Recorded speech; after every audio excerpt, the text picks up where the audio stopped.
Why are you guys mourning, and what form of religiosity it is? Mourning is a devotion, is an act of devotion. Can mourning be considered a form of devotion? Why does the modern world look away from death? And why does Muharram insist we don't? Actually, Christianity and Shia Islam share a theological interest or theological focus on the idea of suffering, because suffering in many ways connects us to God. In this episode of Thinking Islam, we explore how Muharram engages the senses as modes of devotion, memory, and collective identity. How would you look upon this act sometime, which also looks very gross in some of its aspects, like kamazani? It may be beating your chest really violently. It might look very uncivilized and gross. The opening up the body is a way of, not, of course, mourning is absolutely central, but it's also a way of saying that I'm here. Joining us is Dr. Babak Rahimi from University of California, San Diego. We discuss themes from his forthcoming book, Senses of Mourning, where each chapter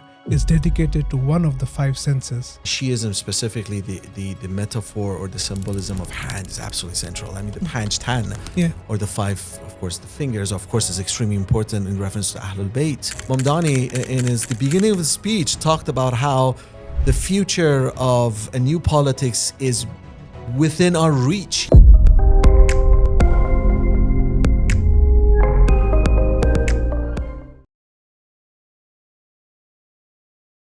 Welcome to Thinking Islam podcast, Dr. Babak Rahimi, and thank you so much for agreeing to do this podcast. In the current podcast, we are exploring your wider scholarship, and specifically based on your upcoming book, the Senses of Mourning, Muharram Performances in Shia Iran, from Qajar era to the COVID era.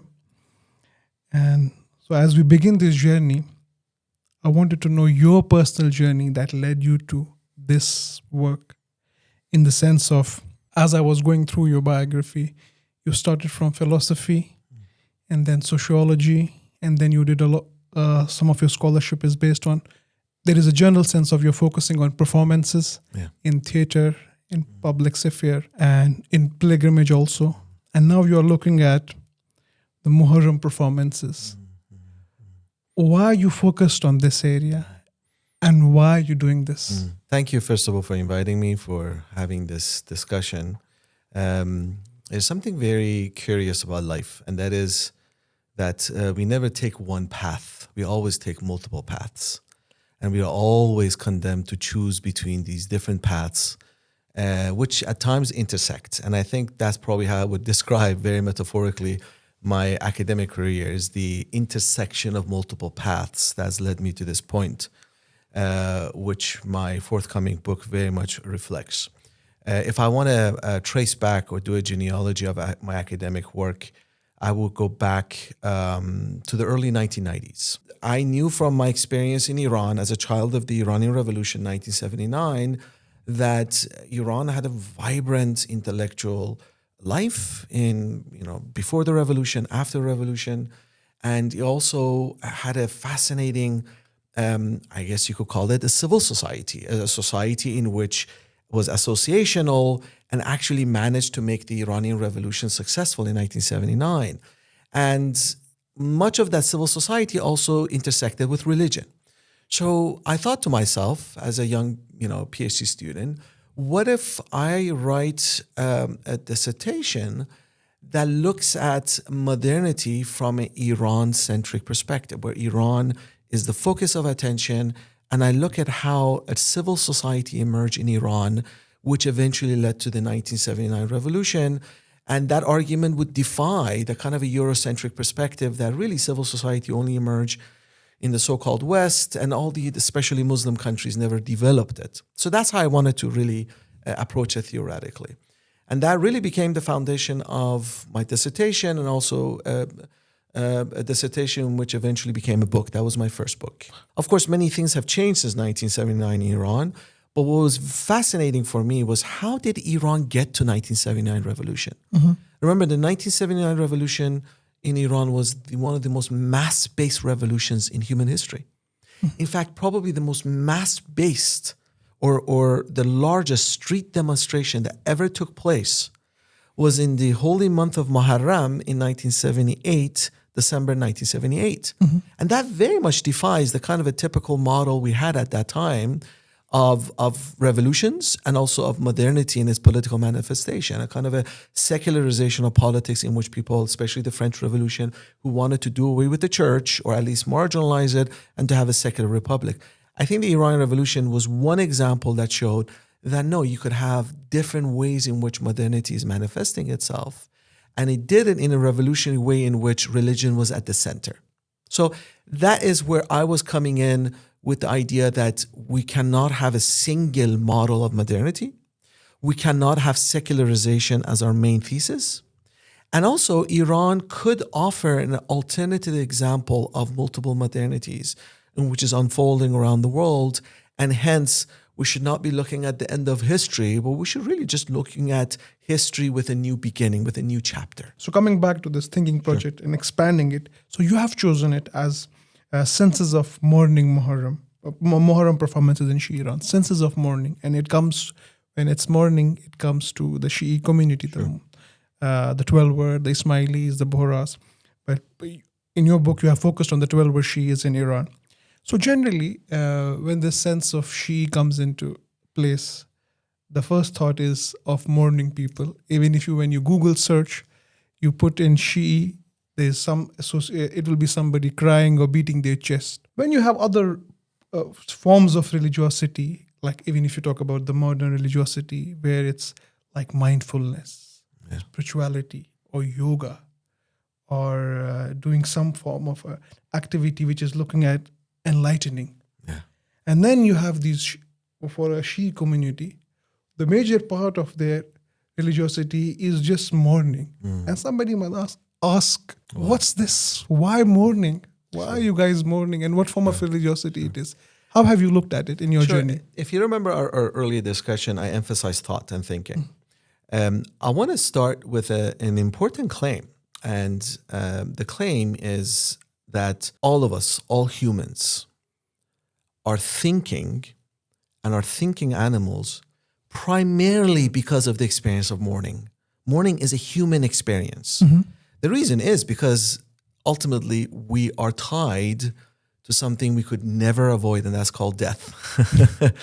So if you look at all religions, especially Buddhism, but all of them, one way or another, they're trying to solve the greatest problem all humans have encountered, are encountering, and will encounter in the future, and that's the question of death. I mean, think about the story of Buddha. It's really about how you could overcome suffering. The greatest suffering of all is death. And that particular religion has its own methods of either overcoming death or either encountering death through meditation, through various techniques in this world. Think about Judaism, think about Hinduism. All various small or large traditions are dealing with the question of death. And with death comes mourning. Why? Because the moment we know someone, our beloved, is about to die, including, of course, ourselves, but probably our first encounter with death comes not because of us, because the moment we die, we don't actually realize it. So death is never something we could actually experience. That's something very interesting to make a point of.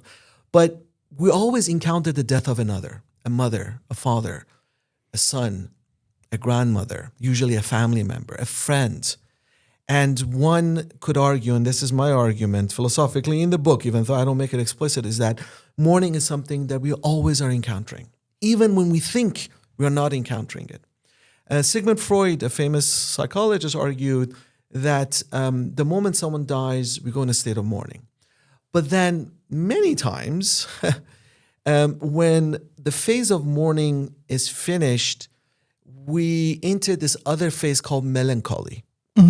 And at times, and this is where he argued neurosis, is that melancholy continues to be with us. And sometimes with people, it continues to stay with us the rest of our lives. My argument in the book implicitly is that we are always either melancholic or in a state of mourning. That sounds, I know, very depressing, but I think ultimately this idea that we could achieve happiness, I think, is an idea that is very much of a modern construct. Happiness to me is a very temporary experience in which really actually tries to forget that ultimately the human experience is ultimately built on mourning. Now, when we are dealing with Shi'ism, I think Shi'ism is one of those distinct religions that makes mourning not just simply an existential moment of reflection, which we can talk about later, but also mix it into a ritual culture, a ritual tradition. The most important thing with Shi'ism, I would argue, of course, all religions have their own distinct expressions and manifestations and ideas. Specific to Shi'ism is the mourning of the Prophet's grandson, Imam Hussein, in the battlefield of Karbala. It's the moment that is not just historic, but is also cosmic, is sacred. It's the moment that I call Karbala malady. It's the moment that Muslims and the world fail to realize the righteous commandership of the Prophet's grandson, but also the fact that he was martyred, that no one really was there to give his allegiance except the very small group of his followers. And that is the greatest tragedy in human history, the failure to recognize Imam Hussein. But the saddest part of the story, of course, is when he is martyred, and now you are encountering this problem, this existential problem of seeing your beloved no longer in existence, and you have to mourn him. And you mourn him based on a calendar time. That is, you mourn him every year. And then every year starts again, and you have to mourn that moment that he was martyred. So mourning becomes very central to the Shia community. From the beginnings of the Shia community, mourning is absolutely critical in the way the community built its identity. And it continues to be the case to this day. Wherever you go to a Shia community, the discourse of Karbala and the martyrdom of Imam Hussein is central to that community, whether it's in Trinidad or somewhere in Malaysia or Indonesia, and of course Iran and Iraq. The central narrative is the narrative of martyrdom and of course mourning. Mourning is a devotion, is an act of devotion, is an act not just to remember, but is also a way of reflecting on the way in which the world has failed to recognize what happened in the battlefield of Karbala. And that's hence you do the rituals. You constantly try to remember, to make sure you're giving your allegiance to the Imam Hussein every year that you're requested to do so during the month. So in that sense, which you talked about, that the mourning is central to, or suffering in that sense is central to many other religions, and in many philosophies as well. But they always focus on ending the suffering. Yeah. Is like Buddhism is the nirvana is the ending of the suffering. And even in other philosophies is the will to live, or you have to, maybe you may end like Schopenhauer, but that's not celebrated in a sense. Yeah. But here in the Shia, because that's why generally my non-Shia friends used to tell me, why you Shias are always crying. Right. So, but you look at it as it has an existential value. This mourning has an existential value. But just to be stuck with it, because there are other Sufi ways of looking at the martyrdom, is like, okay, it has happened, but this is also not just something to mourn, but this also sometimes they said to be happy about or to be joyful about that Hussein reached that station. Why are you just repeating this sense of negativity which comes with the mourning? Or some might say that it's not agreeing to what God has already ordained, because in many of the schools of thought they say you shouldn't cry for a person who is dead. You shouldn't mourn because that is showing your disagreement to God's judgment. But in your book, you say that mourning has an existential value, has a devotional value. I think in your conference yesterday, you said something really beautiful, that the suffering is not redemptive. This is also devotional. Yes, devotional. Yes, devotional. That's right. So how would you respond to these people? Would you agree, or do you have something else to make them look in your way? Yeah, I think it's very important for us, first of all, to not think of suffering, pain, as something negative. I think that would be probably a modern construct to begin with. The modern construct is, thanks to the rise of commercialism and consumerism, has been this devotion to pleasure and leisure, I think, since the late 19th century. And I think that the modern construct is something for us to reflect upon from a critical perspective. Now, in terms of suffering, what really I think makes suffering so important, and I would even argue beyond Shiism, I mean, even if you think about certain Hindu traditions, and of course, I'm thinking also here about the Catholic traditions and also Protestant tradition, suffering is not just existential, is not just even about reflection, even though that's absolutely critical, is also more importantly about connecting to what is understood to be the divine. We are in the city of Birmingham, and Birmingham famously hosted the Midland Institute in Birmingham, hosted Matthew Arnold, a famous Victorian theologian poet who came here in Birmingham, 1871, if I'm not mistaken with the year. And he compared the Christian passion plays, the Uber Amarga passion plays, with Tazieh. Tazieh is the Shia dramatic performances of Karbala. You see it a lot in Iran, but you see it in other regions, but mostly Iran is where it's performed. And much of the passion plays that is done in Christian and also Shia Islam revolves around the idea of suffering. And Matthew Arnold makes a very interesting argument that says actually Christianity and Shia Islam share a theological interest or theological focus on the idea of suffering, because suffering in many ways connects us to God. So I want to make sure that we understand this is not very, very unique to Shiism. You also find it in different traditions. Of course, Christianity will be one of them. Suffering becomes an act of not just simply, of course, devotion is absolutely central, but devotion in a way that you could connect. You could connect to the sufferings that, for instance, Imam Hussein suffered in Karbala. The theme of connection is very important. The key term for this is affective piety. And that's where you see a very interesting intersection between Shiism and a number of different traditions, including Christianity, where emotions themselves, the emotion of mourning, becomes a way of actually uniting with the divine. It's actually very much of a mystical argument, one could say. And it does somewhat connect to the mystical tradition in Islam as well, and also in Judaism and Christianity.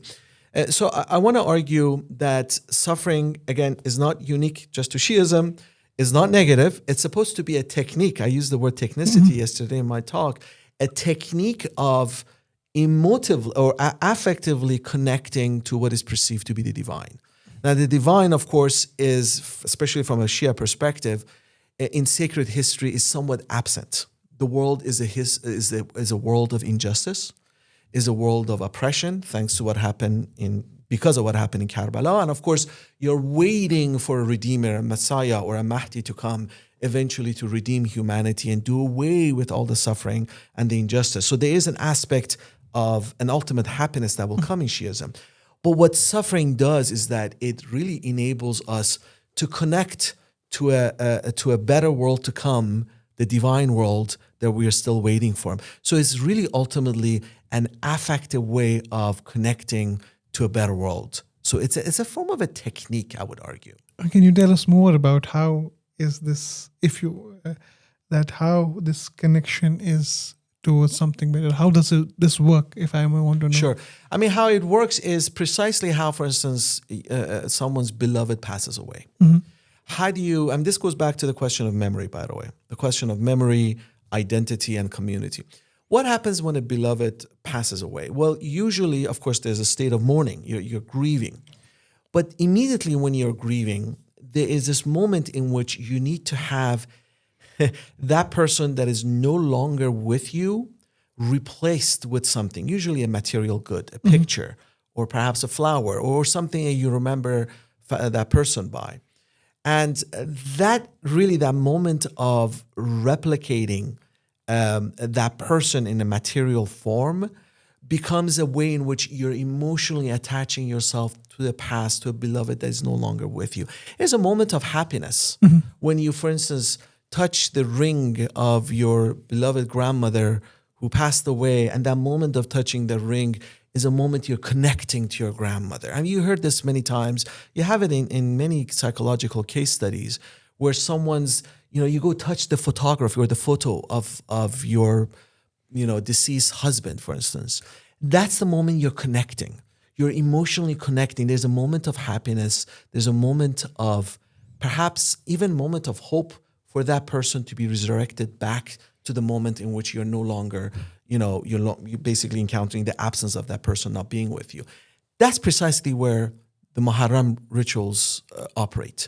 They operate as a way of reenacting, bringing back to a certain point, bringing back to life something that is no longer with us. And with that, a glimmer of hope for a better world to come. the theology, remember, it's very hopeful in a sense that it's thinking about a future that is not, of course, in existence. But my encounter with various people who I've interviewed in different Muharram performances, there's always the element of something to come. Yes, they mourn, but they're hoping for something better to come. And that's precisely why they mourn. The mourning, it becomes a way of opening up to a possible future, a better future to come. As you said, that how these ritual acts as something to be connected to and how they remember it. But in terms of the Muharram rituals or the Muharram performative acts, it's also looked upon sometimes as, there is a class difference also as, and it's sometimes looked upon as not civilized way of mourning as well. In whatever we mean by the word civilized, you will have usually, I'm not sure, sometimes in our culture there is that the way the high class in terms of money, they perform their rituals are different to the way, and it's also the way you look at it, you realize how the gathering goes by. And the pinnacle of the mourning, somebody who mourns is generally looked upon, it's appreciated, but it's not looked upon as a very civilized way, that you are not behaving properly. And it's not a proper behavior. So how do you look at this performance in this sense of how this, because in the beginning you also mentioned that is that modernity impacts that how you value pleasure and how you look at the pain of the consumerist culture. So how would you look upon this act sometimes, which also looks very gross in some of its aspects, like kamazani, it may be, or beating your chest really violently. It might look very uncivilized and gross. Why is something happening this way? Is there a connection with human existence or something about it?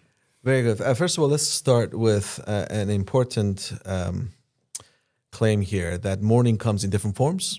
And I'm looking at a very personal psychological level where, someone may mourn. I give an example of a deceased grandmother's ring, and you could touch it in a very quiet way, and you could remember your grandmother, and you could mourn through the act of touching. So there's a sensory aspect to it, for instance. Or you could have someone who would be shouting and crying out loud. But then there's another level, which is cultural. That is to say, for instance, if you go to certain Mediterranean regions or Iran or Iraq, especially when it comes to gender, woman, there's a tendency to cry out loud. But then you could go to other regions, for instance, Scandinavia, where act of mourning and grieving becomes a very quiet experience. So there's a cultural dimension.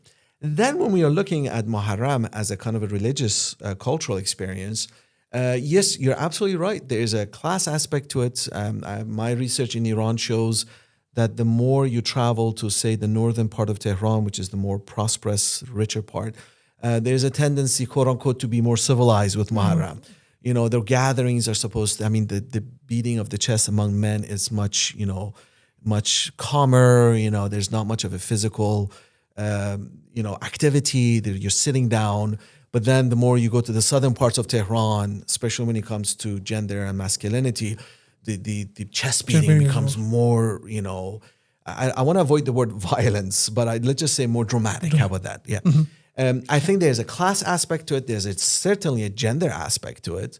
But that I want us to be careful not to necessarily label it civilized or uncivilized. Now, where does even the term civilized come from? There's a long history with the idea of civilized. Of course, the word tamaddun would be central from Islamic perspective. But the word civilized in I guess you could say, somewhat of a Christian European perspective, ultimately implies rationality. And in 19th century, we have really the first time when we see European observers who are looking, for instance, at Muharram, especially coming from France. We have a very interesting case in a magazine in France where they're showing a picture of Muharram performers, and this is a kind of a self-flagellation performance of cutting your heads and cutting your beating your chest, and the description is that this is irrational, this is uncivilized. But what's very interesting, and that discourse has been around for decades, and to this day you see that too, how many people describe these kind of rituals as uncivilized. But notice that the French colonialists at that time had no problem going about colonizing Northern Africa and destroying and killing off the locals in a way that actually they describe as a civilizing mission. So I think we have to be very careful the way civilization as a discourse is used, and the way that is also used to make certain people, especially Muslims, uncivilized, and of course making mostly the Europeans as the civilized, even though some of the greatest violence and the most dramatic and highly problematic forms of violence, especially in the 20th century, were actually done by Europeans in Europe. So that's something I think we should be very careful when we are using the word civilized and what is uncivilized. And the later part of the conversation about, in the sense that how do we look at these differences in terms of because why I'm saying is this generally how, because Muharram has an aspect of devotion which you mentioned, it also has a notion of religiosity attached with it, and then it also has a sense of mourning attached with it, but how we look at it is how it's enacted, which you also have mentioned. I think the theoretical framework which you use is of carnival is not something serious, or carnival is not something proper, but you have used the notion of carnival is to explain the Muharram performances, and then also the grotesque of the body, of how the body gets formed. So if you would like to explain this whole notion of the performance in this aspect, please enlighten our narrators about you read my first book. I'm sorry that you had to suffer. Talking about suffering. But I tell you this, now it's funny that the irony is that I talked extensively about mourning, pain, suffering. But if anyone has done any kind of field work in Muharram, if anyone has actually experienced Muharram performances, you realize these are festive events. And festive is the key word here.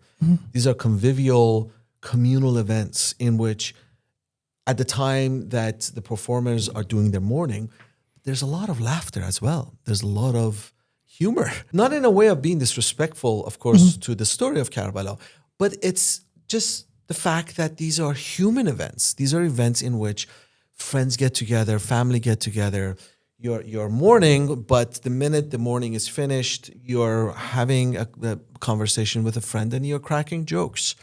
There's that element, one could say, of carnival. You mentioned Arba'in. I know Arba'in. I've done a bit of a research on it. One thing I've learned is that there's just so much of joy and festivity that goes with the Arba'in procession, the walking procession, especially from, it doesn't matter where you're coming from, but in the case of Iran to Iraq, of course, you're mourning, and the act of walking is supposed to be a pilgrimage of mourning, remembering what happened to Karbala. But along the path, you have friends talking, joking, having fun. And I don't think that festive undermines the mourning. I would argue that actually the festive very much constitutes the mourning. Remember, mourning is not just about the act of crying and grieving. It's also an act of being human, realizing that at times you are helpless. But through that, by encountering the helplessness of not being able to change reality in a dramatic way, you rely on the friends and the kinship that you have around you. And what does that involve? Usually laughter, usually, having an informal conversation. So I want to put that in that sacred geography of Muharram. I want to make sure festive is there. And I want to make sure for us to understand that the carnival that you brought up, it's very much already embedded in Muharram. My argument is it's always been there. And when we get, for instance, to the Safavid history in 16th, 17th, and 18th centuries, we see that the idea of the carnival was very much prominently visible in various forms of Muharram processions, say in the city of Isfahan or other cities that when the rituals became institutionalized in the Safavid period. Now, I do want to make a distinction between carnival and the carnivalesque. So carnival has an element of the festive. The carnivalesque is really the logic of reversing power relations. So in the famous argument with Mikhail Bakhtin, the famous Russian theorist, was that medieval European carnivals always had this ability to reverse power relations. So during Carnival, you would have someone dress up as a king. A clown would dress up as a king. So you're kind of laughing at the king figure. And somehow the political order allowed that to happen, or it just simply escaped its gaze and its attention. I would make the argument with Muharram as well. Muharram has had a history of the carnivalesque, the ability to reverse power relations, sometimes make fun of some of the authorities, sometimes the local authority, by using certain metaphors or certain language of mourning and elegiac singing to sometimes even criticize the authorities. And in fact, the best examples we have is in the constitutional revolution in Iran. And also later, of course, in 1960s Iran and 1979 Muharram rituals. Muharram ritual of 1979 was basically a carnivalesque event to basically not only mock, but challenge the monarchy, the very institution of monarchy, which eventually, of course, led to the toppling of the Pahlavi regime. So that's where my argument lies in the first book that I wrote, and the carnivalesque. And of course, the grotesque, what it does is that the grotesque is really the idea of showing the darkness in human reality. And that's where probably when this whole argument about how Muharram is uncivilized comes. Because it shows a part of the human body that in the modern world we don't want to see. I mean, think about it. What is the most... Let me ask you this. Where do you find a corpse in our modern world? Where do you find someone who has been deceased? Where do you find it? In the graveyard. Where do you find it? In the graveyard. Yeah. Well, in the grave, of course, eventually. But when someone dies, where do you... mortuary, of course, that would be the later stage. But immediately, when someone usually, most likely, when someone passes away, where do they usually pass away? Hospitals. Hospitals. Now, of course, there are people who die in their houses, don't get me wrong. But usually hospitals are modern institutions in which somewhat sanitize death.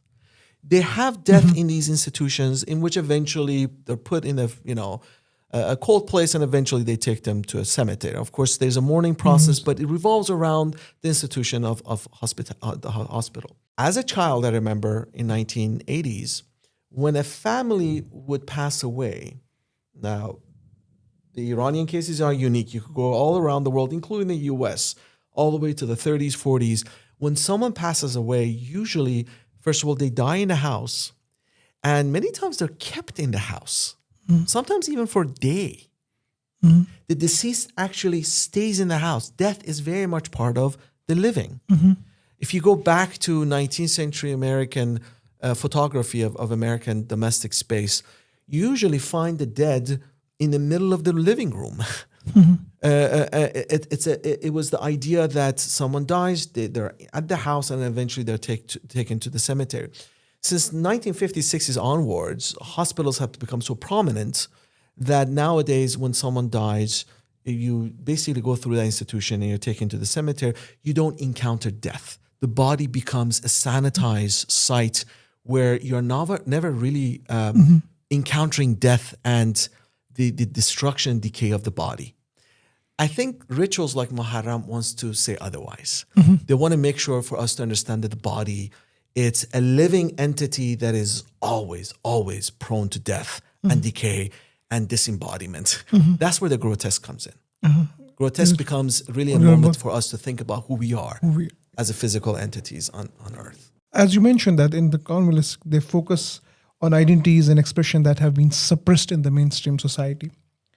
So is it also, I'm just thinking about it, because the Shia identity has suffered suppression and oppression of different forms due to being a minority. So is there a possibility also, because they are trying to blur the hierarchies, and in carnivalesque, how laughter dissolves hierarchy?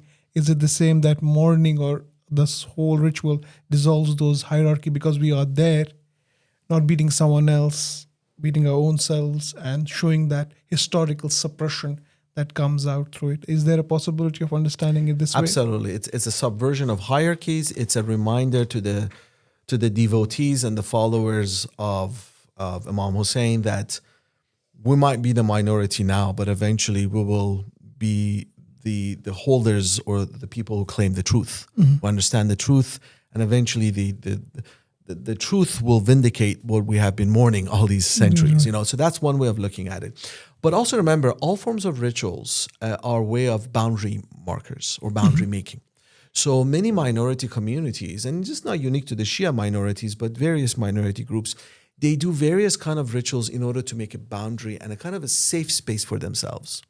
And that safe space sometimes is tricky. You have to always negotiate with the majoritarian or the whole society, or the society that is very much in the majority. And Muharram, especially subcontinent in places like India, for instance, becomes a very interesting event in which the Shia minority is able to claim itself, make itself recognizable through the visibility of Muharram, where you could actually invite, by the way, other communities, for instance, Hindu community, other communities to come and participate. It becomes a kind of a boundary marker that you're also at the same time inviting others to participate in your own communal experience. So it's a very, very interesting, complicated process. Yes, there's a subversive aspect to it, but it's also a very, I would even argue there's an element of Muharram that is, especially when it comes to the minority context, minority community context, it becomes a kind of inclusive project where you're trying to bring in other communities to participate in you, and you're also trying to make your own minority community become visible. Now we have focused on Muharram. Let's focus on the next part of your book. Not part is the next part of the title is the senses. Yes. In your book, your introduction, you have mentioned that each of 5 chapters focuses on one of the 5 senses within a specific historical and social context. So why did you choose senses in explaining the Muharram devotion? What was the reason? Sure. It goes back to our argument about the human experience. I mean, the general perception is that we humans, modern or otherwise, we always go through institutions. We always go through the institution of law, politics. Of course, even religion is understood to be an institution. I certainly do not deny that. We are always in various kind of institutions. Remember, institutions are a set of rules in which we are supposed to abide and behave in certain ways. So when you go to school, you're supposed to behave in a certain way. And of course, when you go to, to a family context, it's because family is an institution, you behave in a different way. However, I am coming from a school of thought that argues before that, you need to look at a more basic level of human interaction on a social level, and that's where the senses lie. I mean, to begin with, when we come to interact with these institutions, we're always either touching, seeing, hearing. There's some kind of an interaction in the way in which the senses are operating as a central, integral way in which we experience the world. I mean, look at our encounter right now.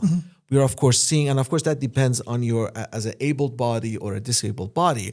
But in this context, we are looking at each other. We are having a sonic experience with me talking. You're hearing. There's an aspect of you listening to me. Yes, we are in an institution right now, but the institution would not be an institution without these experiences.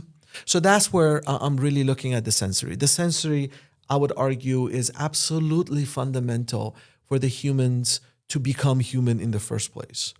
And I think if there's anything about human history is the labor of that sensory, or the sensory experiences for the way we have achieved modernity as we know it.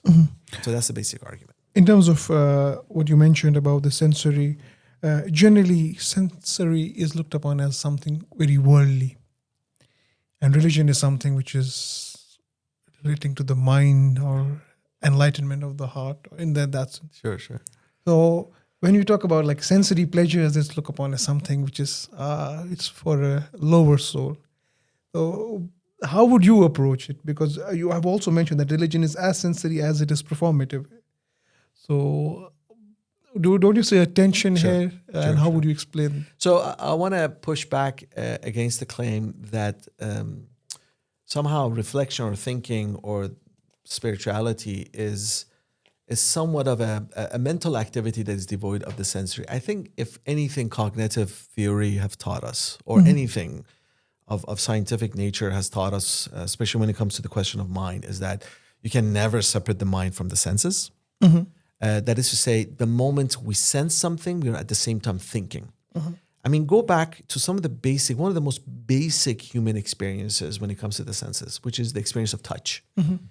when a child is born, there are two things that a child usually experiences is the sense of touch, especially when they're born, the child is born, and the way in which that child comes to understand the world is through the sense of touch. And also think about also the audiosonic. I mean, we have cases that show that a child in the mother's belly actually could hear the sound of the mother and actually responses to the sound of the mother or the father, or whoever is talking to it. That is the level in which human experience begins. But now here's the important thing. Without the tactile experience, without the sonic, the brain wouldn't develop. The brain is co-constitutive of the sensory. That is to say, it's operating with the senses to understand, to cognitively understand itself and eventually understand, of course, the world. So that's how we should really begin. The senses are a way in which we actually do our thinking in the world. I mean, think about the sense of smell. The sense of smell, which is very unique, and by the way, modernity has done its best to suppress the smell of the sense of smell. I mean, we have one of the largest industries that makes perfumes in order to suppress various forms of smells that exist in the city since the 19th century. And that's done on purpose, and I could explain that later. But think about the sense of smell. Smell is one of those senses that actually connects to the reflective dimension of memory. The sense of smell is ultimately about memory. I mean, we have so many cases of someone, now I don't know if you experience this, when you smell something, it reminds you of your childhood. I mean, in the book I mentioned the smell of, the sense of smell and also taste, by the way. To this day, whenever I see a date, and the date has a smell, by the way, immediately it reminds me of death. Because in Iranian community specifically, when someone passes away, you eat a date with a hot tea. That's a tradition. Now, the philosophy and the history behind that is fascinating, but I could tell you this. To this day, when you give me a date and you offer me a date, the minute I even touch it, I immediately remember the death of a beloved or someone. And I'm not unique. You could ask, and there's so many psychological experiences that has been done on this topic, that the smell is always connected to a kind of a childhood long memory. Also, I could give you another example here, and it has a lot to do with sight, vision, sight, where we have a case of places where are very much of height. Think about churches, think about mosques. And the visibility of the height apparently is connected to thinking and reflection and meditation. So this is where we get the sense of space, height, and the sense of visibility of that height and the way it's connected to thinking and meditation. So that's another example where the sense and thinking and cognition are not separated. They're very much collaborating and connected together. Just building on I get the importance of the senses in our human development, but just want to push you a bit further here so that I can get to hear something more on it.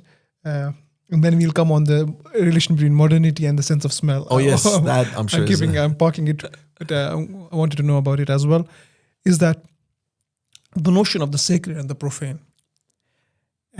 Is that something is sacred if it goes beyond the senses? Like Kitabun Makhnun, the book you can't touch, the God you can't see, these things.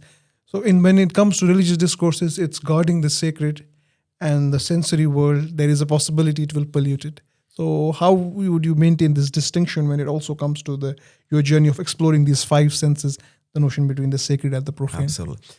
So let's call the sacred the sublime. Let's call the sacred the beyond, something that is, as you said, beyond the senses, right? So how do you actually come to have an encounter with the sacred and the sublime? I want to make the argument, I'm following a tradition in German idealism, believe it or not, that's where I get some of my inspiration, that says that the sacred, it's something that is very distant. It's always escaping you. But the way you actually come to understand, or at least you come to encounter it, believe it or not, is because of that distance, which always comes through the senses. So when you get involved in any kind of ritual, either from a Buddhist tradition, say Shi'ism, or any kind of religious tradition, you're always trying to find techniques through the senses in order to make sure that the distance is shrunk. So you would get closer to the thing that is beyond you. You're always trying to reach it. You cannot reach it. But the senses actually is a form of a technique for you to reach that beyond.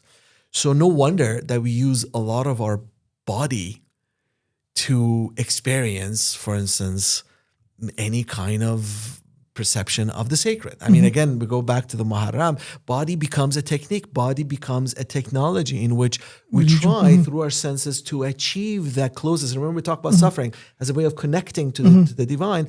The body becomes a means through which you actually try to reach the beyond and actually decrease that distance that you already perceive from a human perspective. Now we could go again through all the different traditions, shamanism, all of these different traditions. The body, of course, is the epicenter of all the senses, not just the five senses. There are a bunch of other senses we have, including the sense of weight, the sense of hope, the sense, all these different kind of senses that we have. And ultimately it becomes a site in which we try to decrease or shrink the distance to achieve and get closer to that unreachable, the sublime and the sacred. That was very, very obscure. I know that, but that's precisely what makes religion so attractive. The obscurity of it. Obscurity and the ambiguity. So in that sense, the senses acts as a means to getting closer to that. So how, since you talked about the obscurity and ambiguity, is also the symbolism involved. Yeah. And because you also mentioned is the symbolic merging in the sense of the hand is how the sight and smell aligns with the spiritual presence of Prophet and his household, embodied through touch and perpetually upheld in erect visual form of the hand. So similarly, there are various of these symbolic elements which may generally sound to be just as something, it's because of the sacredness, but how, if I go by your way, is that they have an impact on the senses to connect to the mourning rituals. Yes, absolutely, absolutely. I think, especially when you're looking at the hand and the element of the tactile and touch, I would argue that's one of the most basic sensory elements in which you could try to shrink that distance. I mean, in Shi'ism specifically, the metaphor or the symbolism of hand is absolutely central. I mean, the panched hand or the five, of course, the fingers, of course, is extremely important in reference to Ahlul Bayt. I mean, think about, for instance, beyond Shi'ism, think about various forms of religious and political communities who use the metaphor of the hand and touch as a way of building community and thinking about the future. This morning, we have a new mayor. The mayor will be sworn in January, but officially we have New York has elected its mayor, who happens to be Muslim. Mamdani, in the beginning of his speech, talked about how the future of a new politics is within our reach. He actually used a number of times the metaphor of the hand and the tactile. The tactile, why I think is so central as a form of a sensory, and this goes back to Aristotle, is that it's not just simply one of the most basic forms of human sensory perception, but it's actually a way of a community building. I mean, think about a community. A community, when it comes together, doesn't matter, a carnival event or a Muharram event, doesn't matter, a festive event, a Christmas village event, there's a lot of sensory experiences that goes, but the element of being close to each other, touching each other, shoulder to shoulder, shaking hands, that is absolutely central in the way in which community builds, and it does that mostly through the tactile. And I want to make sure that we understand, especially when it comes to Shi'ism, that the symbolism is not just a pure representation, it's actually a physical thing happening. It's a physical thing happening. And it's something that you find, especially with Shias going to shrines. One of the first things that you're supposed to do visiting a shrine is to touch the grave or touch and even kiss. The element of kissing is very important. I want to make sure that's more central than people have thought it to be. Instead of us simply looking at doctrine, for instance, the doctrine of imamat in Shi'ism is very important. I want to understand it from a human perspective in which, for instance, the element of touch is more central than simply some doctrine. that is mostly about ideas, but really that human experience is more integral. Can you tell us a bit more about you when you said it's like physically a thing? It's not just. Can you just? So if you look at various forms of Shia traditions, the idea of touching either a sacred object or something that resembles, for instance, in the case of Ahlul Bayt, of course, the Prophet's household, it's somehow connected to the tactile. I'm thinking about various material cultural artifacts that we have. In the case of Iran, that is more familiar. There's always something that you're either touching or you're actually drinking the water. Is also, one could argue, even there's a connection between the tactile and taste when it comes to drinking water. The most important metaphor with the battlefield of Karbala is thirst. And thirst becomes not just an act of pouring water inside of you or having a lack of water in the battlefield of Karbala, which, by the way, revolves around the suffering of thirst, but it's also about a very distinct kind of a touch in which the water touches your tongue, and when you're in a Muharram ceremony, you remember the Imam Hussein and his followers by drinking water and remembering and immediately recalling the name of Imam Hussein. There's a connection between language and taste, by the way, here. A connection between language, taste, and touch, which the water very much embodies. You said it's when you drink the water, you remember, and it goes back to the sense of memory then. Because That's in your right. book, you also mentioned that memory as a sense. And then you said that's the title, which you also quote French philosopher Henry Bergson, I think. Yes. All sensation is already memory. Yes. So how do you look at this, memory as a sense? How would I understand? It's an excellent question. It's a question that I'm also trying to figure out. And I tell you why, because I started with multiple paths, remember, and the messiness of the human experience. The senses are messy. Yes, we know of the five senses, but remember, of course, there are other senses out there. There's a famous sixth sense that many people are aware of, but I would argue there are so many layers of the senses that it's very impossible to reduce it to one. So memory, yes, it's connected, for instance, to smell as a distinct kind of a sense, but memory itself also has its own sensorial relationality. Well, that's very technical. So what I really mean here is that I could be here right now, and there might not be a smell that might remind me of a childhood experience. But that's this my physical positionality in the space could immediately not only take me back to previous memories, but also at the moment I'm creating a new memory with you, this wonderful conversation we are having. That's precisely the sense of memory. It's a memory in which it's so embedded in space and is also embedded in my encounter with you. You and I right now have a sense, the way I'm sitting right next to you and you and I are having a discussion. There's a sense of memory right now being made here through space, through physical encounter, and through a conversation, through the sonic sense. So that just gave us multiple layers of memory, which is spatial, which is somewhat tactile, and of course there's a sonic aspect to it. Take that in a larger span and think about, for instance, the way in which you go about your daily life, the way you are constantly building memory. Memory is always layered on top of another memory. And that's precisely where all the multiplicity of senses revolve around in memory. Memory is one of the most complicated things in human experience. Without memory, you cannot have human civilizations. And usually when it comes to acts of violence or genocide, usually one of the places that are very much targeted are museums and cultural sites where memory are basically archived. When the Serbs attacked Bosnia-Herzegovina, one of the first places they attacked was actually the museum.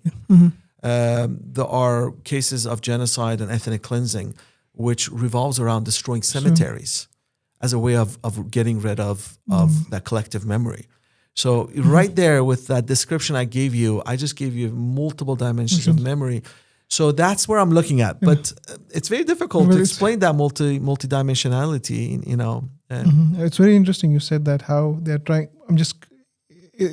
As you said, it's a bit difficult to comprehend, but I'm just trying to understand it as you say that sometimes just trying to understand it through what you said is sometimes when they are trying to destroy the archives and all, they are not just trying to destroy the memory but also the sense of it.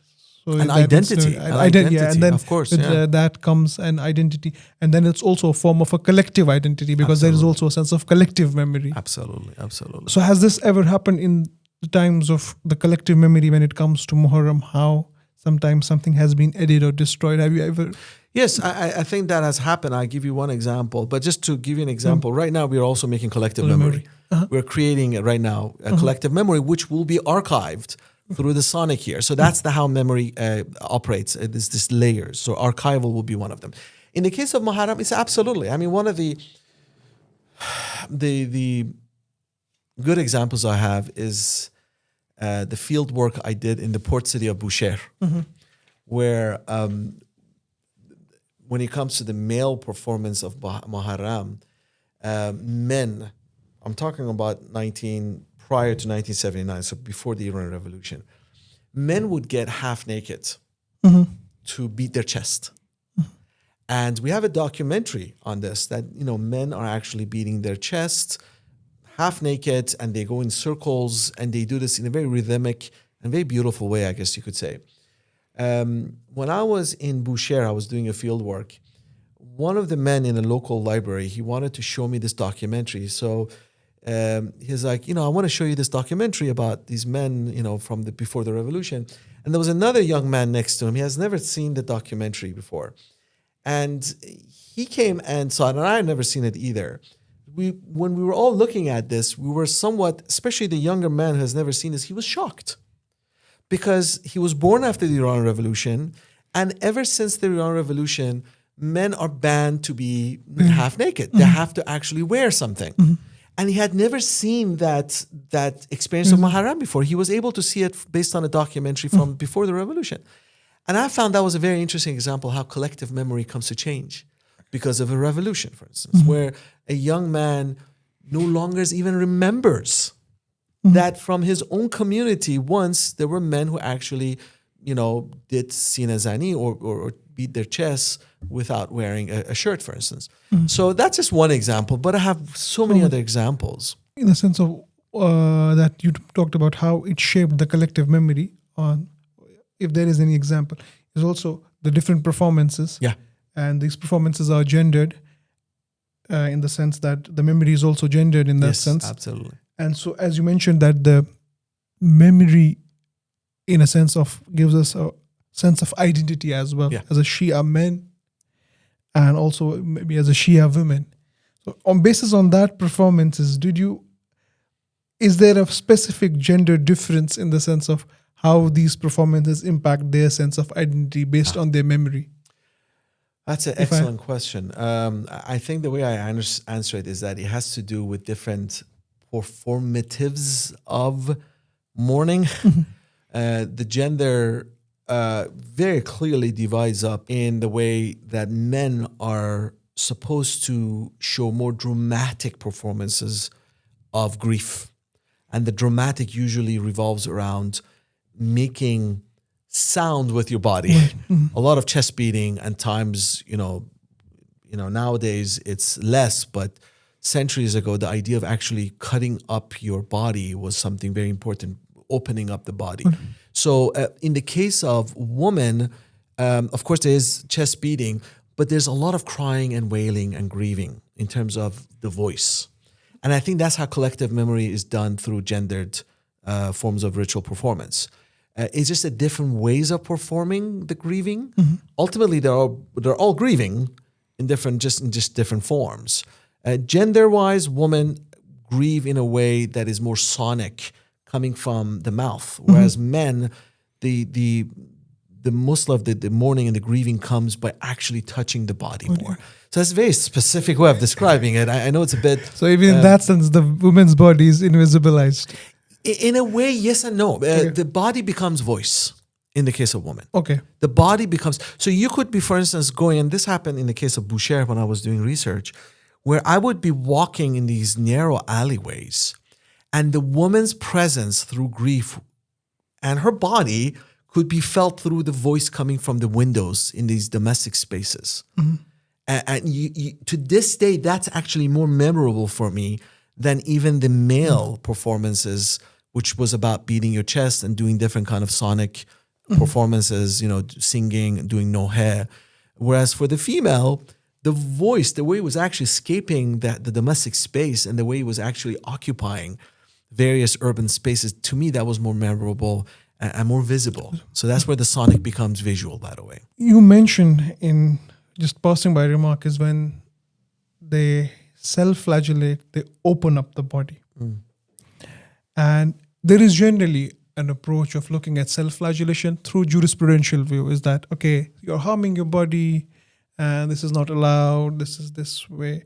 But in your discourse of performative aspect, senses and performance, how do you look at? Because the opening up the body, it just opened my mind on this when you mentioned it, of self-flagellation as an act done through impacting senses, impacting memory, and also performances. I think the way I describe it is we have to look at the context.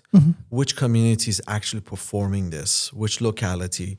Is there perhaps a government in the background that is telling or allowing that thing to happen? In the case of Iran, I know officially it's not allowed for various reasons. But I think really we just have to look at the specific context. My understanding is that usually when that happens, in the case of Lebanon with certain Shia groups, or in case of Pakistan, for instance, it has a lot to do with, in my opinion, has a lot to do with visibility. The opening up the body is a way of, not, of course, mourning is absolutely central, but it's also a way of saying that I'm here, that this is me, this is my identity, and I am mourning for the beloved Imam Hussein in a way of not just showing my allegiance, but showing that this is my community. Now, since again, we go back to the 1979 revolution, the Iranian government has made sure that, at least again in the Iranian context, that is not allowed. And there's a whole theology behind it, arguing that most importantly, it's the perception of Shias as a negative way in which we should not do this, as something uncivilized. So this also goes to show how theology operates, or fiqh and jurisprudence operates in Muharram traditions. And it's been an ongoing debate for centuries. I mean, for instance, consider Ta'ziyeh, the dramatic performances in the case of Muharram performances in Iran, where some clerics thought that you cannot do a physical performance of Karbala, for instance, Imam Hussein. And so the theological justification was that, well, as long as you're not pretending to be, for instance, one of the for instance, Imam Hussein, when you are actually keeping a distance as a performer from what you're performing, that should be okay. So this is another great example where a theology and fiqh and jurisprudence come to negotiate and reshape Muharram. And that has been going on for centuries. But I would argue we have to look at the context, the kind of marja or the leading scholar who's actually sanctifying or allowing something for that to happen, or for instance, the cutting of the body being prohibited. It really also depends on the marja. Sometimes you have cases where a marja actually prohibits that specific ritual, but even his followers decide not to listen, and they do it for that specific context, for whatever locality thinks is the best, for them to perform Muharram. So in that sense, since the jurist gets to decide the space for the performative aspect, sometimes it's shrinking and all. And in that sense, it's also maybe shaping a sense of collective memory, as you mentioned, because sometimes you mentioned that the Taziyah is one form of getting connected to that memory. And as we see, because of these debates on sacredness and profanity, the space of art and culture is shrinking in that sense. Is because, for example, in Hinduism, you have Mahabharata and Ramayana being played. And even, for example, I was born in South Asia, and though I have seen it, and it is a part of my own collective memory as well, those characters. And seeing them in a screen, seeing them in a play used to make it more real for me, because it goes back to my childhood as well. But in the Islamic sense, the space gets a bit restricted. Is that we can't have a movie on, say, for example, on Imam Hussein, or a movie on generally what happened in Karbala, openly promoted. Because recently there was also the case of the Muhammad movie. Yes, Which came yeah. by, and there was in India, it was a huge problem that how can you depict something that is close to Muhammad, Sure. and A.R. Rahman was called not to have a music for Yes. the movie. So, how do you look at this whole discourse of representation and sacredness?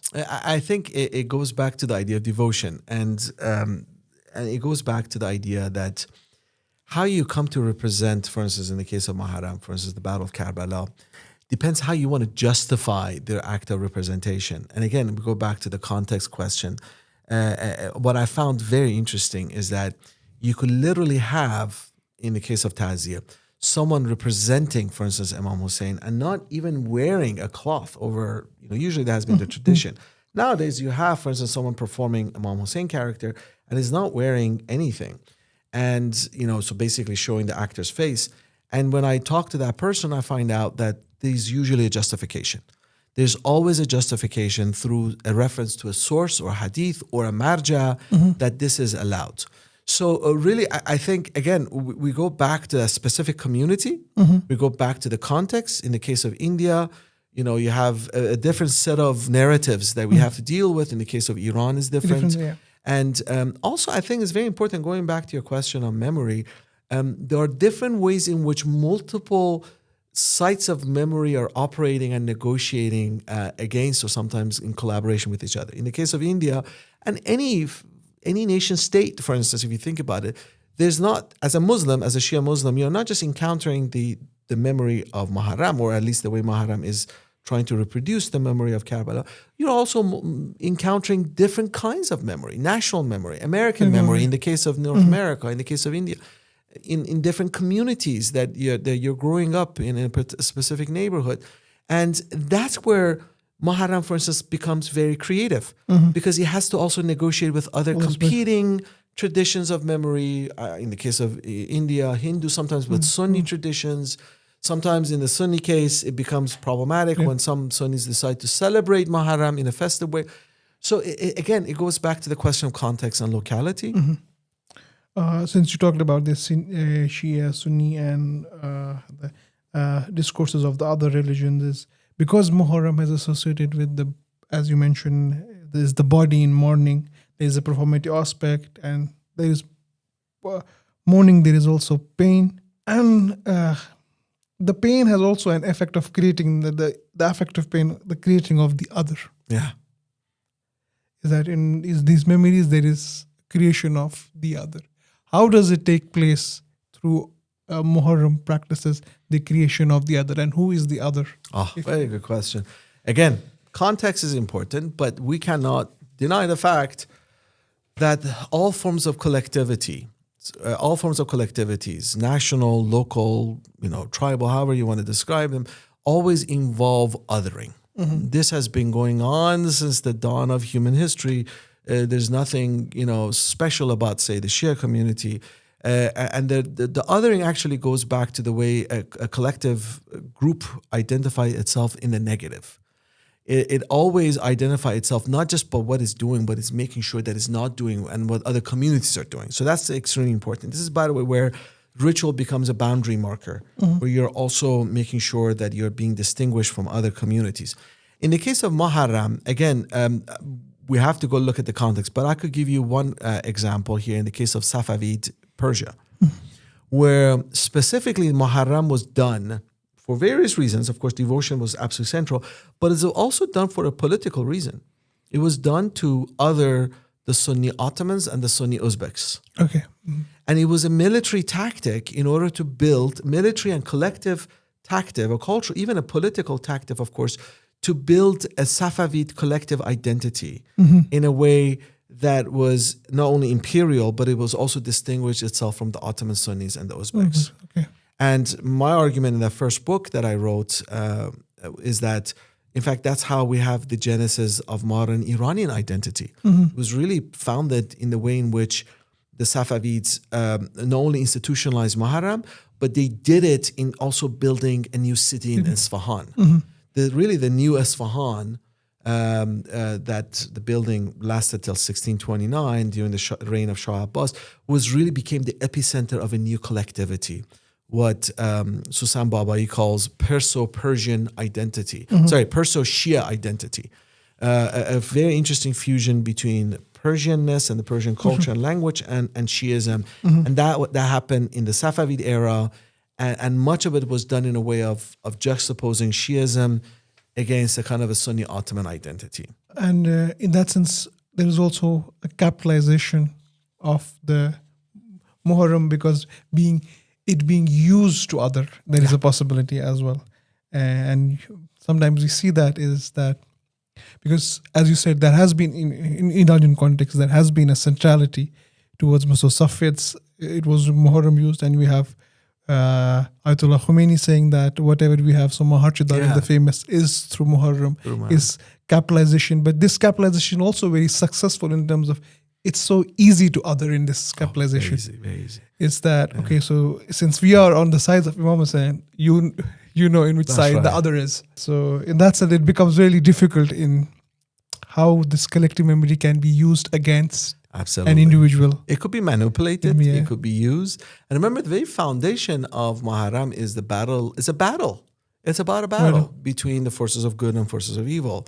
On a mythical level, on a sacred level, of course, on a human level. So you're bound to have another in a Muharram narrative context. And that definitely has been politically manipulated throughout history. It's like, I'm with Imam Hussain, now you choose your side. That's right. There's no other side. That's right. And it also works on the other side, is like the West and the other.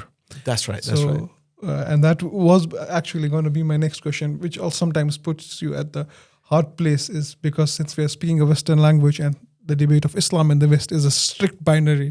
In political discourse also, it's a strict binary. Either you are with us or you are with the West. In your theoretical framework also, some might say that it's loaded with Western episteme. Yes, I agree with that. They are Western philosophers, and it's a kind of, in terms of popular narrative, it's like more Western, no jurisprudential, no hadith, so how would you say, why are you doing this? Excellent. So I just want to do a point of clarification. We also have, in the case of Muharram, where the performance is actually done in a way that is not about othering. It's actually about a way of reaching out to the so-called other. I give you a good example. There's a case of Shia Muslims in Scotland where during Muharram, they don't shed blood, they don't, do the kind of self-flagellation that, the performances are associated with, the tradition, but they actually donate blood. So that's very interesting. So again, the context is very important. In the case of Scotland, the younger generation, that's how they like to interpret it, and they have their own marja who justifies it. And so that's very important to make a point of that. Essentially, Muharram is not about either or. It could be in a way which is not about othering. So that's something I wanted to clarify.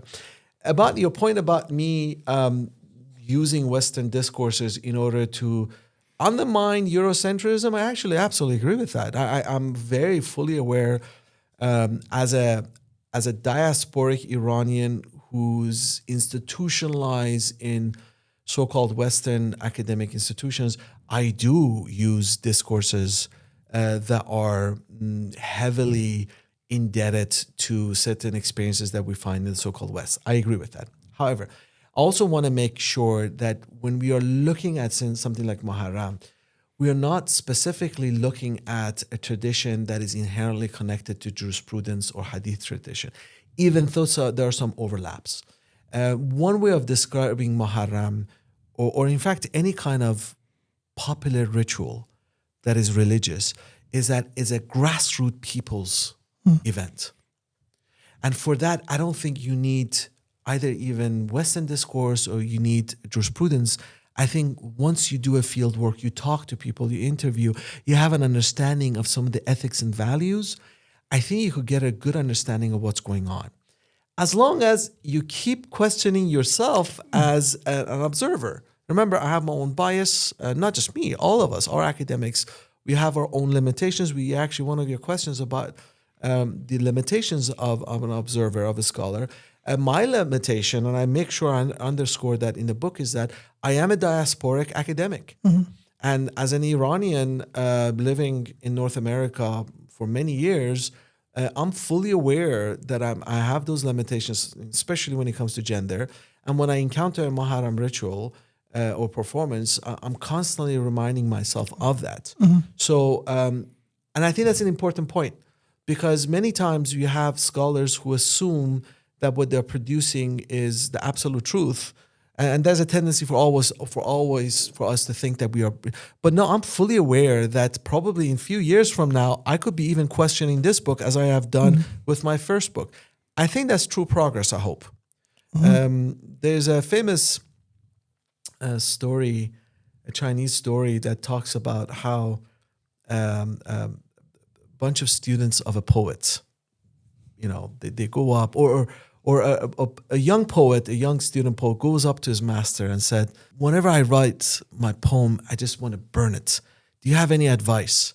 And the master poet said, now you are progressing. That's how I think we should do academia. We should constantly think about burning our previous works as a way of rethinking. Ultimately, I think that's where thought comes. Thought is a negative process. It's not about adding knowledge. It's constantly about pushing back to the knowledge that we have accumulated.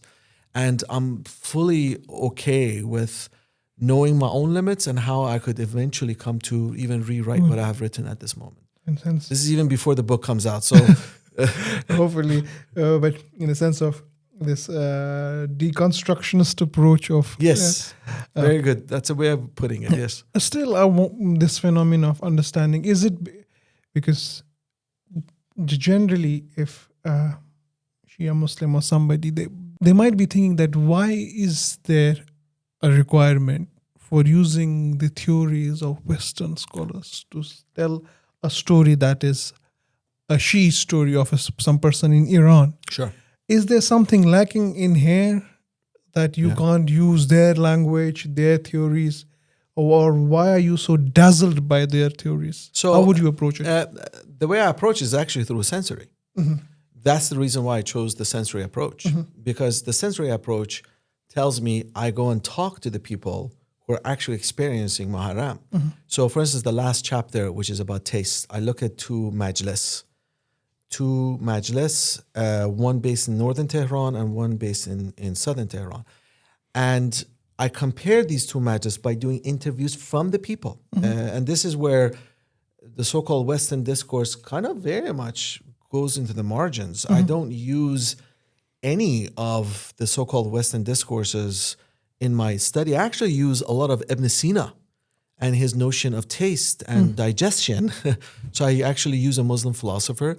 I actually start the chapter with a quote from Imam Jafar Sadiq about taste and how important it is for the idea of eating together as a way of, if you're eating with me, you're eating as a way of loving us.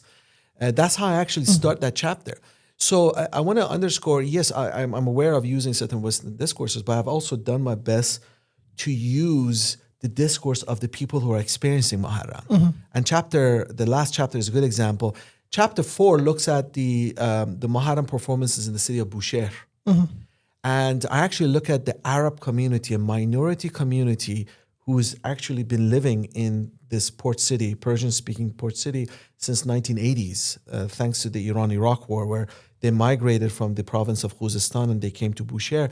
And I interviewed, in fact, that book also starts with a local Arab Iranian who says that the smell, the whole chapter is about smell and olfactory, that the smell of burning tents, so that's one of the rituals that's done in Muharram, it's a reminder of Imam Hussein. That's how the whole chapter begins. So I actually do my best to begin discussing all the different senses with the Muslim actors, the Iranian actors as the center. Where the Western discourses come in, they come in mostly in the way I try to either negotiate or have a discussion or dialogue with mostly Western academia. Okay. When it comes to sensory religion. So that happens a lot in introduction. So in the introduction of the book, you see that a lot when I'm having conversation with Freud, Durkheim, all of that. But that's mostly because I want to also have multiple audiences with this book. One of the audiences is definitely the field of religious studies.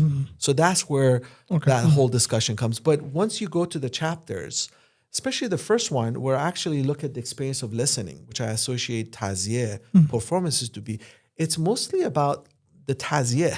It's about how it's performed, is understood by the performers through the act of listening. I use a Western thinker for that chapter, but I don't want to be too biased and disregard all Westerners. I think there are Western thinkers that are actually very interesting, very important. But bear in mind, Ibn Sina, a Muslim philosopher, is also a key figure in this book. In fact, the book starts with a quote of Ibn Sina, which is about self-reflection.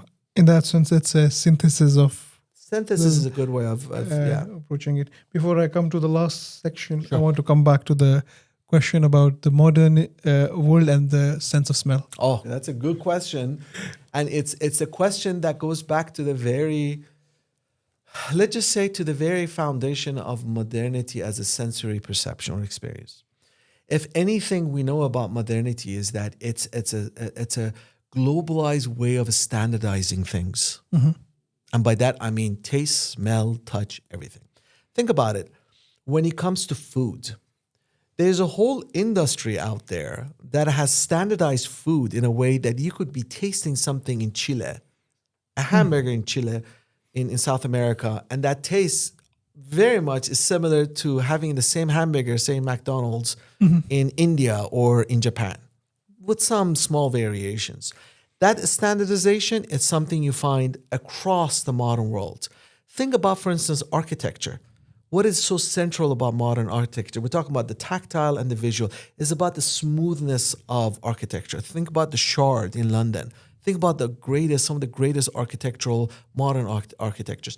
They're fundamentally about the standardization of taste, perception, visual, sonic, and of course, olfactory. When it comes to smell, that's the one that modernity has done its best to repress as much as possible, and has a lot to do with what is called urbanization.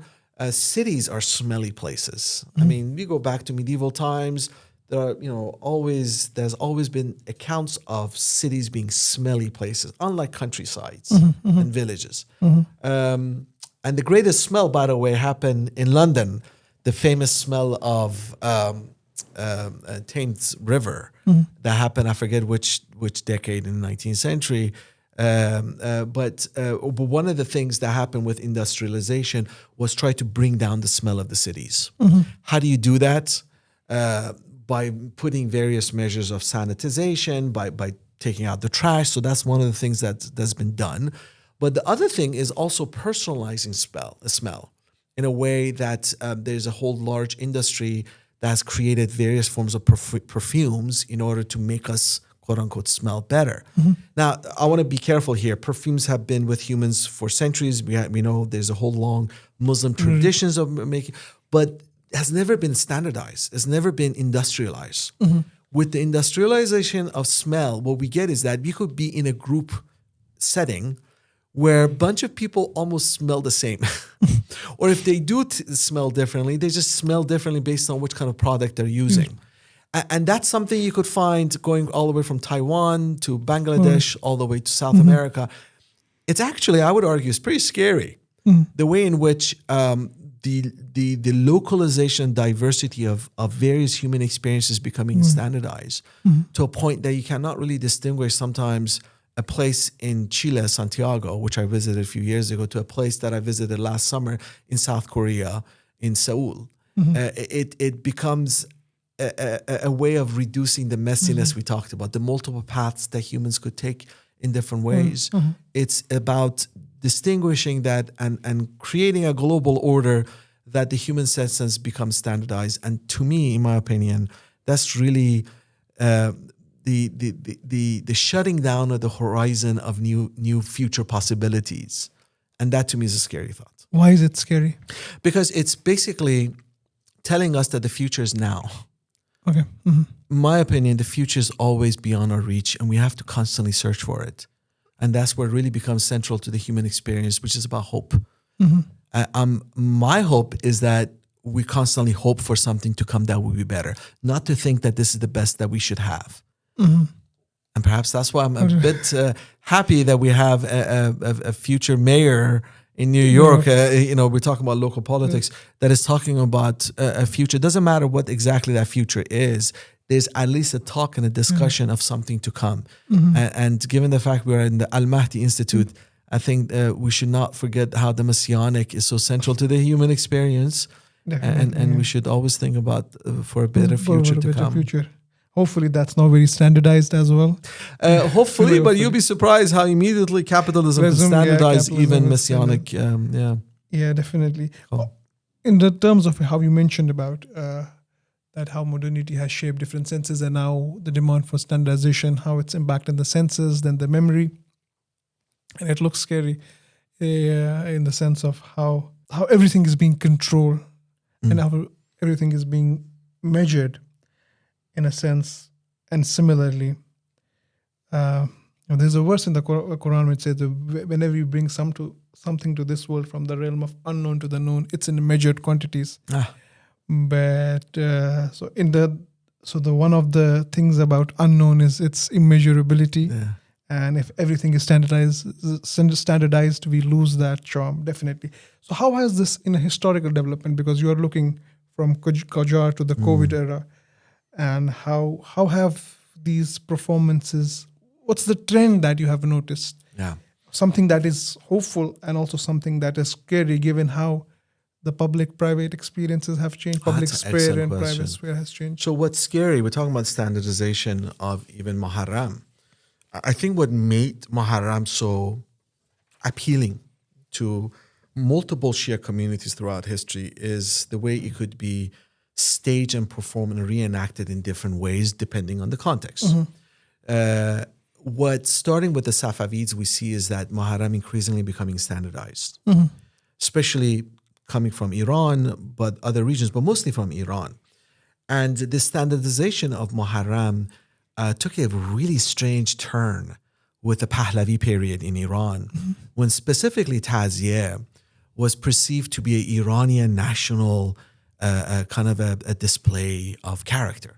So some of the Iranian secular nationalists in 1950s onwards, they saw specifically Taziyeh as not necessarily a religious experience, but as a Iranian cultural experience. And what they did is that they standardized a view of Taziyeh that ultimately was an expression of the Aryan Iranian race.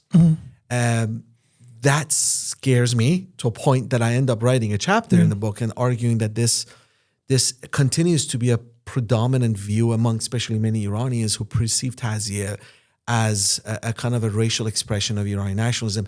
The argument, by the way, goes back to a famous French Orientalist, Gobineau, who actually originally introduced this discourse. And eventually Iranian nationalists picked up on it and made it into a nationalist discourse. I also get scared of the Iranian state. The way Iranian state has also standardized to a certain point Taziyeh and all the other Muharram performances in the way that kind of flattens the localized way in which Muharram has been performed throughout all these centuries. Now, I don't want to push that too much because I know there are different ways in which Muharram is still being performed in Iran, but definitely there's a state way in which Muharram has been sanctioned and I wouldn't say sanitized, but let's just say sanctioned to be performed in the public. And I think that's also problematic. Ultimately, what I think is so appealing about Muharram, for me, as a case study, from an academic perspective, is that it's so diverse. And I love that diversity. And I don't want that diversity to go away. I don't want Muharram or anything in the human experience to be standardized because that's when really thinking comes to an end. I think diversity is the epicenter of critical thinking. And Muharram diversity is just another example among them.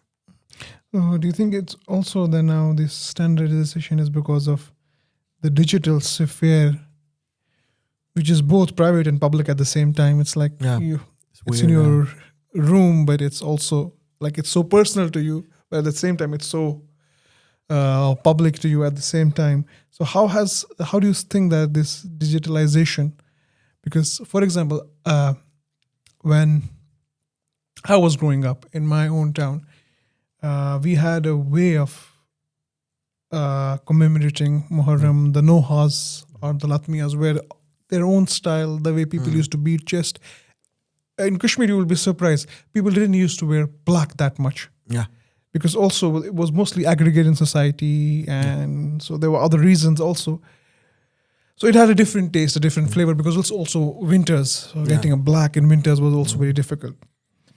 But now you see in this digital culture and digital era is that people are, and digital looks like everybody has an equal opportunity, but as you know, everybody doesn't have an equal opportunity. There are something that becomes influential, and then that becomes the norm. So now when I go back, and as well I was growing up, so in the sense, the Nohas are much more to a standard. Usually it's also for example, there is Iran or Iraq, they are the major centers. They are the same tonality, even the way the chest beats, it's the same way, the way the people are dressed, the way the banners are there, posters are there, everything is so similar, which makes them close to that place, but it also makes them distance to their own place. So the being and becoming becomes very difficult. That's a very good point. And it's a good point that I'm also trying to make is that, look, especially with the rise of internet in the 1990s, digital space has given us this perception that we are individualizing ourselves in this thing called cyberspace. It's giving us this perception that now everyone could individually create their own reality in either Facebook or Instagram, all these different platforms. But I would actually argue what you just said, that in fact is actually standardizing us. Is standardizing us on two important levels, the multiple levels. But one level, of course, is that many of these localities are looking online and they're thinking that the other one that is being done in Iran is the more standard one. So they try to imitate that. So you forget, especially the younger generation, they try to actually forget the parents' way of doing it, which in itself had a long history, which was very diverse. And they try to follow, for instance, the Iranian one, or in the case of Iraq, same thing. But then what's happening is that it's of course is doing away with the diversity aspect. But there's something also more mischievous happening. Let's not forget that these platforms that we are seeing in the internet, from YouTube to Instagram, they're very much designed from engineers in Silicon Valley. The very format in which you come to post something, say on Instagram, already has its own format, is already standardized. And that standardization, by the way, is not only global, it's constantly changing, and it's changing taste, it's changing our visual perception. I mean, I have an Instagram, and I do invite people to follow me on Instagram, talk about being obsessed with social media. Please do follow me. I want to go and reach 2,000 followers if I could. Hopefully after this podcast. Not exactly. But I've seen the evolution of Instagram since 2012 when I joined it. The visuality has become so precise in making you more addicted to the things that constantly distract you. It is ultimately a site of distraction to a point that the visuality is standardized for you to see reality in a specific way. The way you self-represent yourself in Instagram. And by the way, I don't have much about myself in Instagram. I only take pictures of flowers and trees, but they're very beautiful, I would argue. But ultimately, that's what's happening to Muharram as well when it comes to Instagram.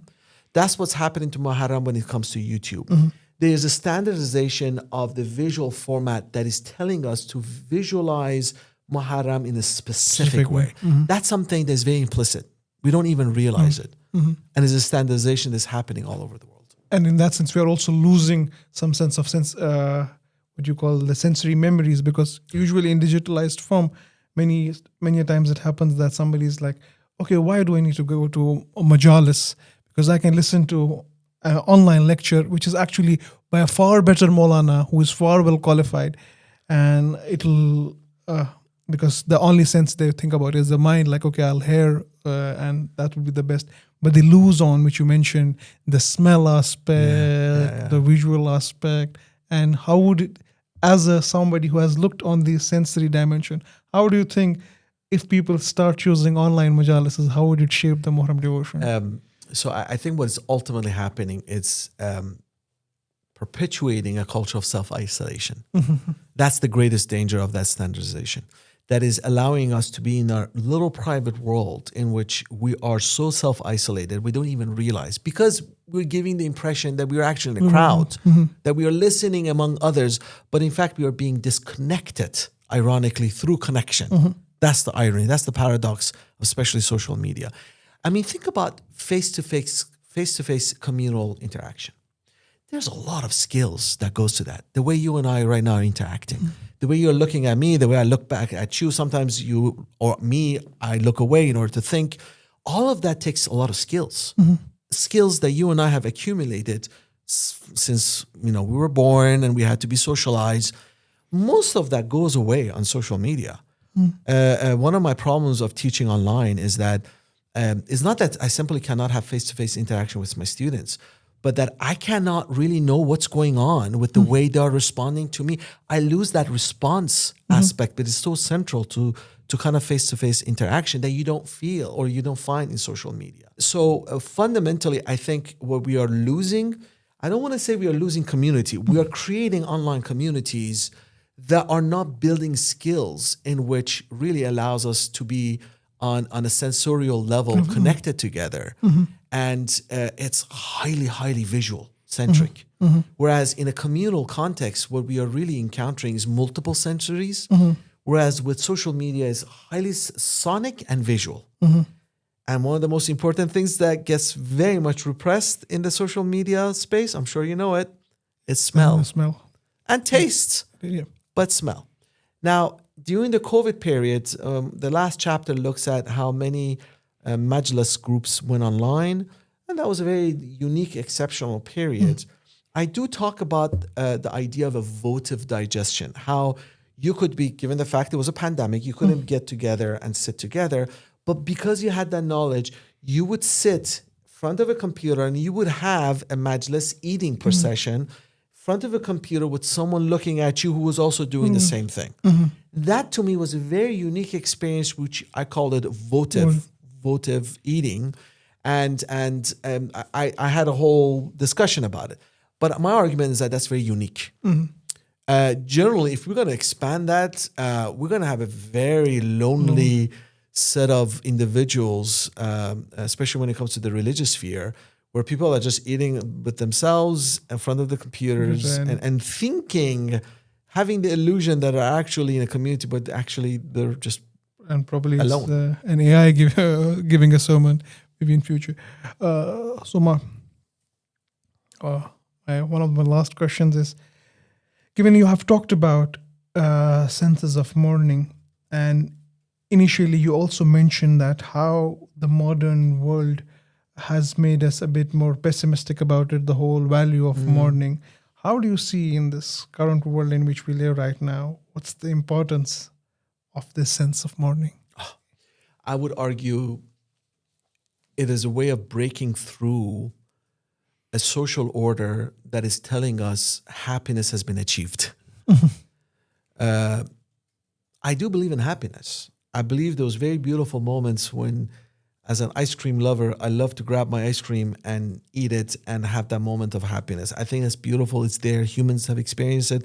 Not just the ice cream, but any kind of little happinesses that we could encounter in our own everyday sensory experiences of life.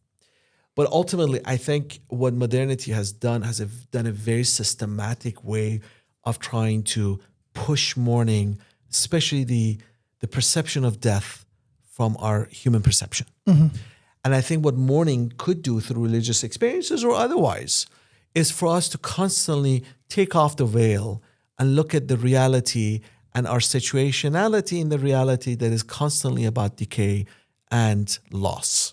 I think that's what mourning could do.